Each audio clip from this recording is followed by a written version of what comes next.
I've done, alhamdulillah, over 15,000 cold calls, and I've coached a bunch of Muslim entrepreneurs about how to become better cold callers. And in this video, bidnillah, I'm going to show you the 4 steps or the 4 points that I always make to basically just force myself to have fun cold calling. So I don't need to be disciplined, I don't need to strap myself to my chair to be able to pick up the phone, book meetings for myself, because let's be real, nobody necessarily enjoys cold calling, but there is a way to make it fun. And when you make it fun, you get motivated to do it, and therefore you find your business growing while you're having fun. Now, before we get to why John Cena's on there, right, the 4 points that I'm going to be showing you, bidnillah, are going to be kind of separated. You can do them one at a time, or you can do them all together. It's overpowered when you do them all together, but the main premise is to be able to just have everything click in cold calling. So let's just jump right in.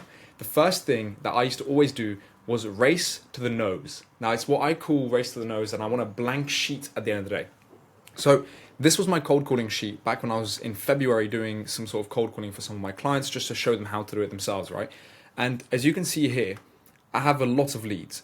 And when you have a lot of leads, it becomes a bit overbearing to do cold calls, because you're thinking to yourself, like, I got to cold call that many people? Yeah, nah, I don't really enjoy cold calling. It's just, that's too much for me to do. But what I ended up doing, this was a little mindset shift, was I just tried to race to this sheet being empty. Like, I've got how many leads exactly? 100 leads, literally exactly 100 leads. If I was able to just have 0 on this sheet right here, that's my goal. I'd be happy. Whether all those people say yes or all those people say no, the goal wasn't to get a yes or a no. The goal was to just get them off the sheet. Now, how do I get them off the sheet? It is just to get them yes or a no, right? So not interested would be right here, and then if they booked a meeting, they'd be right here. So for me, I would just get as many people as possible to say no to me at the start. All I cared about was just getting the sheet to be empty. And by getting the sheet to be empty, I would have done 100, 2,000, 3,000, 5,000 cold calls out of nowhere. And I started enjoying it a bit because I became a bit better at it. But most importantly, every single day, I'd leave the sheet and there'd be less prospects on here than there were when I started. And that was the goal, just have less prospects on the sheet. And to be honest with you, this kind of takes away a lot of pressure, because all that matters is that you've got no names on here. So let's say I cold called, I don't know, Clear Conservatories Coventry, right? Let's say I cold called them and I ended up not booking a meeting with them and they said not interested. Well, what I would do is I'd literally copy, actually Control V would be probably better, sorry, Control X, put them in not interested, paste them here, then come back here, delete it, bam. Now I've got one less person to cold call the next day. And let's say with the best roofer in Coventry, I actually was able to book a meeting with them, put them into here, bam. Now that's a positive one. I'm happy, right? I'm happy that I've got to book a meeting with somebody. But I'm more happy by the fact that now I've got one less person to cold call tomorrow. My whole entire goal is just to get the sheet to 0. So that's the first tip. Get the sheet to 0. It becomes a game not of a yes or a no, but it becomes a game of just having an empty sheet. The next thing, and this is why I had John Cena on here in the first place, I tried so hard to find a picture of him who's, when he wasn't topless, just in case any sisters watch this. But John Cena is a character. Now you might be thinking, Fedi, I don't see anything on the screen. I would say, ha ha ha, very funny, right? That's a dead meme. Stop trying to be funny. But for me, what I did when I would cold call was I wouldn't say, hey, this is Fedi. A lot of the time I wouldn't say, hey, this is Fedi. I'd say, hey, this is John. Hey, this is Adam. Hey, this is Keith. Hey, this is Brian. Hey, this is Peter. I made an identity. I basically created myself a character on who these guys were saying no to. Because at the start of cold calling, I was really, really bad. Like, I'd get really nervous. My palms would be sweating. I'd be holding my phone and I'd be shaking slightly. So for me, the main priority was like, it hurts when I say, when people say no to me. And I had to get rid of that pain. So all I did was just create a little kind of character that I would pretend to be. I'd pretend to be John. In this case, I'd pretend to be John. I wouldn't say my name is John Cena. Because I go, and his name is John Cena. But I'd just say my name is John. And that's it. And when they said, no, John, I'm not interested, I'd be like, okay, no worries. Because they're not interested with John. They don't care about me. They don't care about Fedi. They even know who Fedi is. They've never heard my name.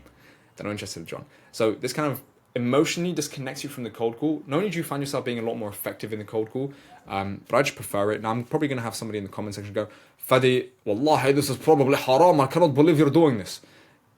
You're not saying you're, like, if you're going to jump on a sales call with him, just say, obviously, you're going to be talking to Fedi, he's my business partner, whatever it is. If you're uncomfortable saying that, you don't have to. I just gave you my little tip, right? If it ends up being haram, like, astaghfirullah al-azim, I wasn't aware that it would be, but create a little character for yourself.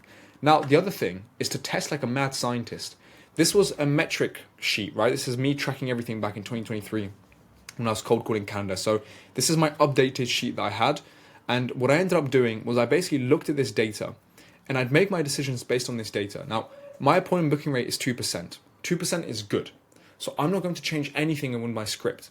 But because it gets boring when you just repeatedly say the exact same script and you handle the objections the exact same way, what I ended up doing was, okay, what here can I improve? Because I'm going to keep doing this. Like, this is the really key thing. You're going to keep cold calling the way that you cold call. It's really important that you don't mess with something that works. But I'm going to do 100 cold calls, let's say in test A, and I'm going to do 100 cold calls with test B. Test A is going to be, testing the exact same thing as here. Nothing changes. But test B might be me trying a different opener. So I can see if people resonate with me more. So I can see if I can get a higher resonation rate.